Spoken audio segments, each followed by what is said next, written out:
అప్పుడు గ్రాడ్యుయేట్ ఎన్నికలు ఏకంగా ఒక గేమ్ చేంజర్గా మారింది. ఆ ఎన్నికలతో రాష్ట్ర రాజకీయ పరిస్థితులు కూడా మారిపోయినాయి. పార్టీ ఆవిర్భావం తర్వాత మొదటిసారి 8 నెలలు ముందుగానే క్యాండిడేట్లు మనం ప్రకటించుకున్నాం. ఒక వెస్ట్ రాయలసీమ గ్రాడ్యుయేట్ ఎమ్మెల్సీగా రామ్ గోపాల్ రెడ్డి గారేమి, ఈస్ట్ రాయలసీమ గ్రాడ్యుయేట్ ఎమ్మెల్సీగా ఒక కంచర్ల శ్రీకాంత్ గారేమి, ఉత్తరాంధ్ర గ్రాడ్యుయేట్ ఎమ్మెల్సీగా చిరంజీవి గారేమి ఆ రోజు ఒక ఘన విజయం సాధించారు. ఆ ఎన్నికల దెబ్బకే వైకాపా దిమ్మ ఆనాడే తిరిగింది. ఆ రోజు నుంచే సీన్ రివర్స్ అయింది. కట్ చేసి ముందుకు చూస్తే 164 సీట్లతో ప్రజాప్రభుత్వం ఆంధ్ర రాష్ట్రంలో ఏర్పడింది. ఒక పక్కన మోడీ గారి మేనియా, ఇంకో పక్కన బాబు గారు బ్రాండు, ఇంకో పక్కన నాకు అన్న సమానమైన పవన్ అన్న పవర్ దెబ్బకి వైకాపా దిమ్మ తిరిగింది, దుకాణం బంద్ అయింది. అసలు దేశానికి సంక్షేమం పరిచయం చేసిన వ్యక్తి అన్న ఎన్టీఆర్. వైకాపా ప్రభుత్వంలో 5 ఏళ్ళు చేయని సంక్షేమం మన ప్రభుత్వ అధికారంలోకి వచ్చిన మొదటి 9 నెలల్లో చేసి చూపించాం. మొదటిది పెన్షన్.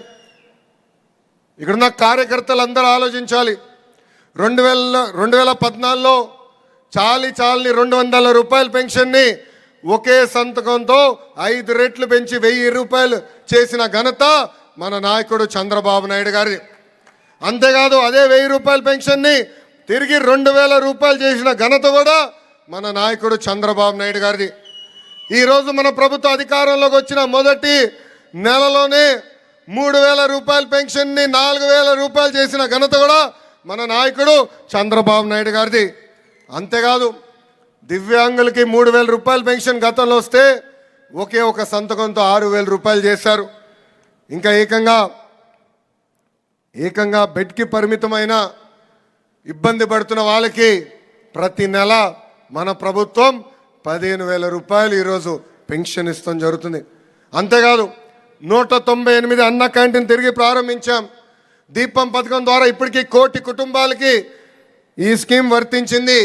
వచ్చే మే మాసంలో తల్లికి వందనం కింద ఎంతమంది బిడ్డలున్నా చదువుకుంటున్న బిడ్డలకి 15,000 రూపాయలు మన ప్రభుత్వం అందజేయబోతుంది.